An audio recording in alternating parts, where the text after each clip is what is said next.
Happy Saturday! Plant burnout is a real thing. Let's talk about it. Welcome to my channel. My name is Yvette Boone. I'm a recovering software engineer and a lifelong creative hobbyist. And here on this channel, we create a safe space for Black women to incorporate creative hobbies into their wellness practice. Plants are a huge part of my wellness practice, and I'm excited to talk about this. Not excited about plant burnout, but I'm excited to talk about it. So this video is part one of a three-part series that I want to talk about plant burnout. I want to talk about my experience with plant burnout. I want to talk about some of the symptoms that I had. I want to talk about letting go, letting go. And the third video, I want to talk about creating ease as a plant parent. So before we get started though, let me set up what happened. What had happened. Okay. So I really thought we needed some planty activity, right? And although I have the plants in my background and you can see them doing their thing, I really wanted to have some plant action going on. But as cute as my face is, I just don't think you want to see my face as much as you want to see plants. So I took a repot video that I had previously decided that I wasn't going to upload, and I decided to use that as the visual for this video. So let's go ahead and get into it. So today's goal is going to be about me uppotting 3 HOYAs that I have. I have a Pubicalyx Splash, I have an Obovata, and I have an Australis. And I want to combine duplicates. Like I have 2 Pubicalyx plants. I don't need 2 pots. So I want to join that together, and that's gonna definitely make my plants more lush, right? I have 2 Pubicalyx, I have 2 Obovatas, and I think I have 5 pots of Australis. I have the Australis the green and the Australis Lisa. So I'm gonna combine those together into one pot. So I'm actually taking, I think that's a total of 9 pots and consolidating them down to 3. So we're going to be doing planning chores today. So if you're into that, if you have some planning chores that you need to do, go ahead on and pause this video, get your stuff and come on back, get you a little cup of coffee or tea or water or wine. I'm not mad. And let's pot together. So let me correct that. We are not going to do all 3 plants in this one video. I took the plants and I separated them, and we'll do 1 plant per video. Yeah, I'm going to go ahead on and get started because, yeah, let's do it. Isn't she cute? She doesn't have as much splash as the other one, but I think she's still kind of cute. In this video, we're going to talk about plant burnout and what it looks like, or at least my experience with plant burnout. So I actually use plants as a huge part of my therapy, meaning that, as I unpack life, I usually do that in the midst of taking care of my plants. But when life is lifing and you are overwhelmed with your plant chores or your plant responsibilities, it can feel like a double whammy, right? I've been in a situation where I've used plants as my therapy, and when the plants become more of a burden than they are a joy, it can add to your stress, and that's definitely not what you need. So what I have found is that one of the biggest symptoms of plant fatigue or plant burnout is when I just don't have the energy to take care of my plants. So I have about a good 5 symptoms that I know that I've experienced in my plant journey, right? And one of them, like I said, is plant fatigue. Like I really just don't have the energy to go in and care for my plants. I'm super excited every morning. My plants are now a part of my morning routine. So if I find myself not wanting to go near my plants, or not wanting to go check on the roots or check on new growth or any of that, then that's a huge sign to me. Now, let me caveat that a little bit, because I want to step back for a second and say, look, at the end of the day, there are seasons that I have. For instance, we're coming up on a season. Now, September is my birthday month. So anytime you want to say happy birthday in the comments, I would love that. But September, after my birthday, after my daughter's birthday, then comes Thanksgiving and Christmas. And so from the moment my birthday passed until the holiday season starts rolling in, my plants typically take a back seat. I have found that to be a thing for me. And so instead of beating myself up about it and saying, oh, you're a bad plant parent because you're not taking care of your plants in the winter, what I do, or what I would like to do, is to notice that this is a low time for me, and to make sure that I have things in place so that I can easily take care of my plants without feeling guilty for not having them consume all of my extra time. So, however, another way that I notice that I'm experiencing plant fatigue or plant burnout is when my plants are dying and I just don't have the energy to save them. Like, I know what happens or what I need to do in order to save a plant or save certain plants. And there are times when I just don't have the energy to do that. It could be that this plant is super fussy, or that I just am not in love with this plant. And in real life, I really just don't care if it dies. And that's sad, but it's nice to know, or not nice to know, but it's a good, that is sad. I will admit that is sad, right? To know that you have something that you're supposed to be responsible for and you just don't have the energy to take care of it. But it's good to know that that is a sign, so you know when that approaches, or when you start feeling that come up, instead of feeling guilty about it or feeling shameful, you can say, how about I give this plant away? That way it won't die, and I don't have to worry about the shame that's associated with experiencing plant fatigue or plant burnout with this specific plant. Or symptom number 3 is when I feel resentful that I have to take care of a plant. Oh my goodness. I can think of several plants that I have right now that the moment I see them, I feel a twinge, that energy of, like, why are you here? Which is sad, but it's true. And now for me, it is syngoniums. I love them. I think they are beautiful, but something about their need and their care and my personality do not mix. Do not mix. And because of that,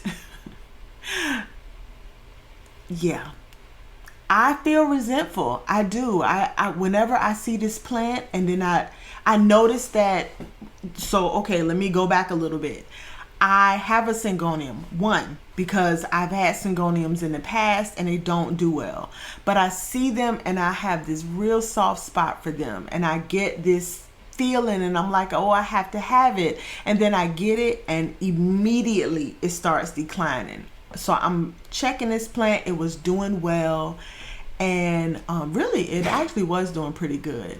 And I picked up the plant and started looking, and I noticed spider webs. And I was like, oh my gosh.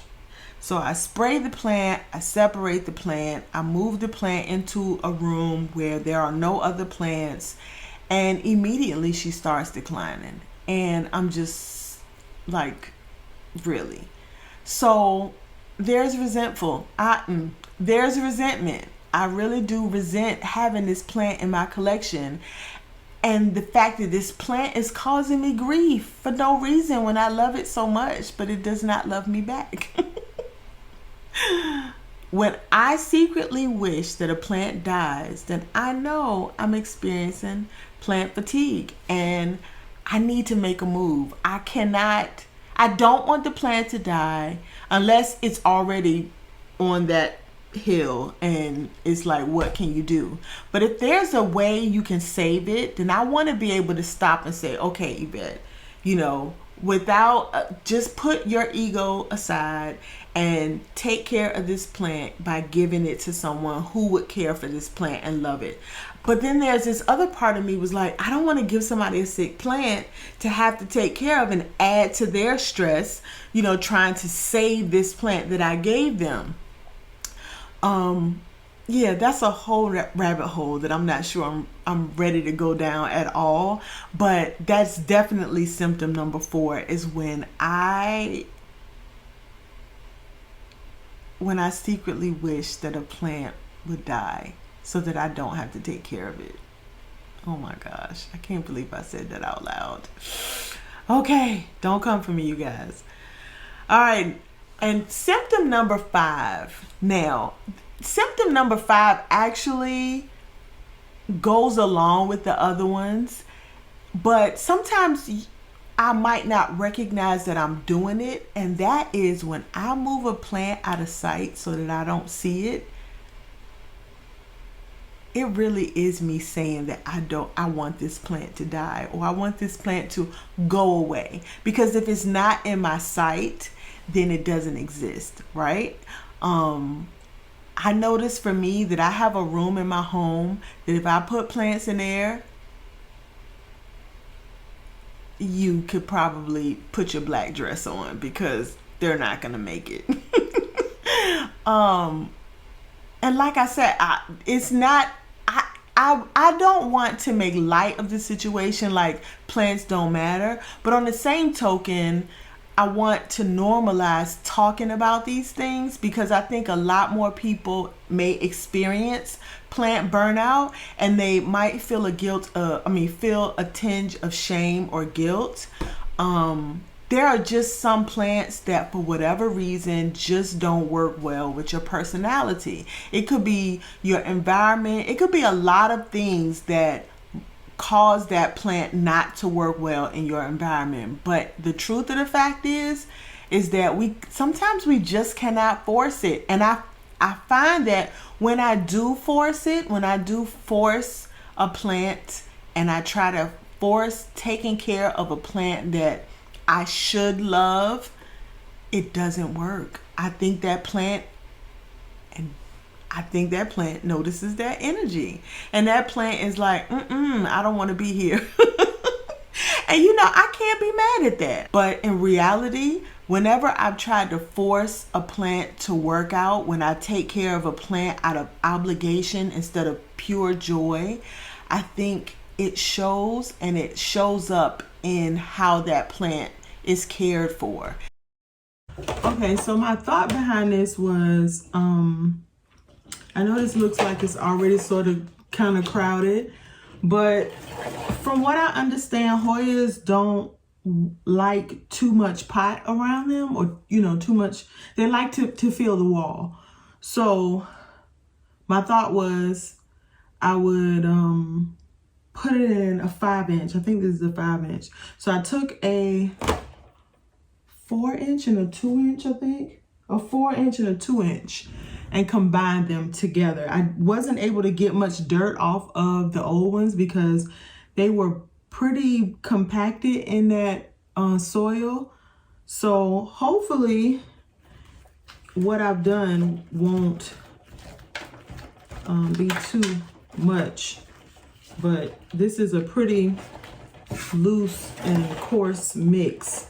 So I'm hoping that it won't create too wet of an environment for her. If it does, I will be repotting again and maybe making the soil a little bit closer to what it came out of. But now I'm just going to put the stake back on, and I think I'm going to probably cut some of these runners or stems, or I forgot what you call them. I could wrap them around, but And maybe I'll try that and see if they don't sort of grow anything anytime soon, then I'll just cut them off. I would just hate for them to, they can grow roots, I mean not roots, but they can grow, because they do have roots all along these, but they can grow leaves from any of the nodes along. They're not gonna discriminate. So it's not like if they're viable they won't push out any leaves. It is difficult managing these plants when all they have is these bare runners, because these little roots are like little magnets. They stick on everything. So I'm gonna keep it moving. So let me go over these 5 things one more time. The symptoms that I've experienced in plant fatigue or plant burnout is 1, I'm just not excited about that plant. Literally, when I come in my space where I have a lot of my plants, I do have 2 separate spaces, 2 separate spaces where I keep plants. I keep the ones that require me not to fool with them too much. So my aglaonemas, my ZZ plants, my snake plants, for the majority, they stay outside of this room. And that's because the less I see them, the less I want to love them with like water and things like that.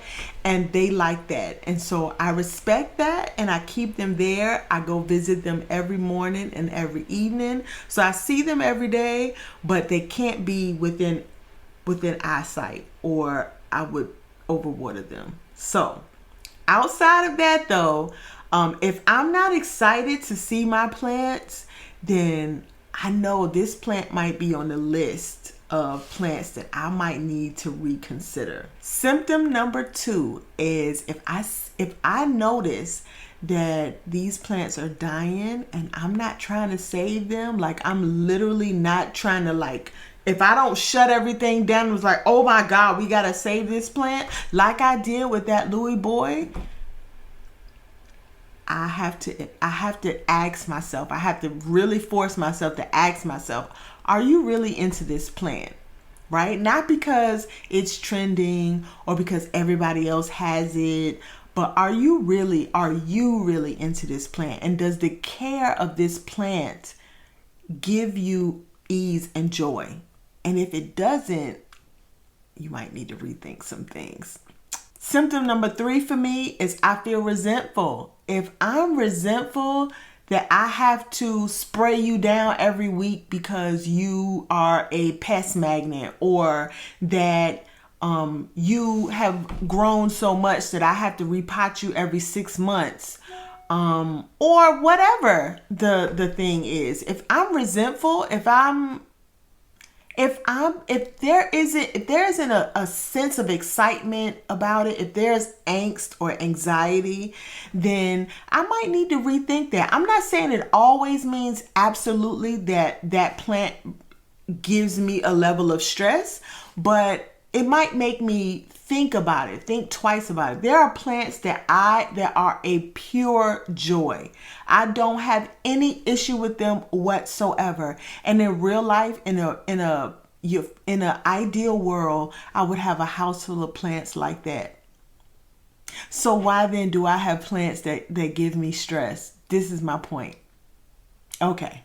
Symptom number 4 is I secretly wish they die. If they just die and I don't have to deal with them. And symptom number 5 is I hide them. I put them away somewhere so that I don't see them. And then by the time I remember, they're symptom number 4. They're dead. And I'm like, well... So I know that this can be a bit of a touchy subject, especially with plant parents and you have a lot of plants, right?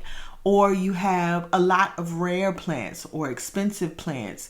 It can be a little touchy of a situation or a conversation to have, whether with someone else or even with yourself, because a lot of times the pressure we get or that we put on ourselves to keep these plants is what keeps us from having this conversation. I paid too much money for this plant to throw it away or give it away, or this plant is rare, or this plant gets me a lot of likes, or this plant gets me a lot of views, or this plant gets me a lot of attention, so I keep it, but I don't really love it. In reality, for me, if the plant is not giving me joy, whether it's a common weed or a rare plant, if it's not giving me joy, I'm at a point where I want to let it go. I don't want to have it in my collection.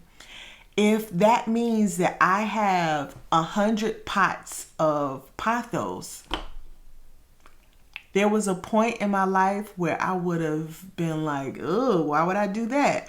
But at this point, I would be okay with that, because I really need, I'm really at a point in my life where my plants need to bring me joy. My sensitivity to stress is there. And if it brings me stress, I don't want it. I don't want it.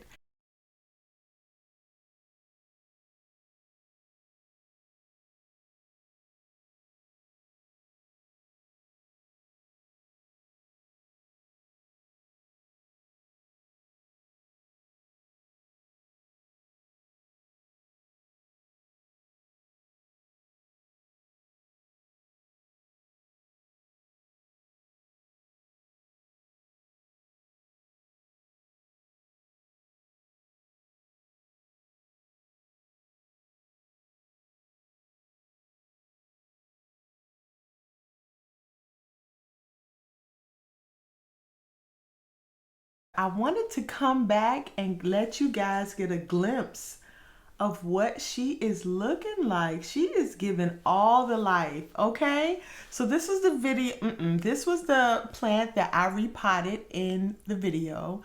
The video was originally recorded some time ago, a couple months ago, almost.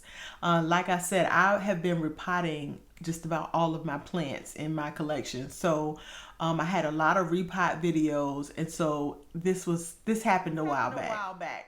So she's acclimated pretty well. She's doing really good. I'm loving her. There has been no loss. I kept the tendrils. She's doing really well. Now she probably could use a little more attention, but I think overall she's doing okay. These things don't like to be wrapped if they don't have any leaves on them. They tend to die off. So I was experimenting because I didn't want to cut it. And once again, I'm going into another ramble. That's what we do around here. But I wanted to come back and let you guys know that she is doing really well. I love this little picture frame. Hey. Yeah, she's doing really well, and loving her in this basket. She's actually in a clear pot, but this is just a cash pole. So yeah, she's doing really well. Loving her. She is bouncing back really well. So I'm glad we had this conversation today. Hopefully it was not triggering for anyone. If it was, let's continue this conversation. Not so that you can be triggered, but that we can normalize having the conversation, and we can normalize embracing ease. You know, we don't have to be stressed out, whether it's our plants, our jobs, our work, whatever. We don't have to be stressed out. And so I want to continue the conversation of embracing ease, especially as plant parents.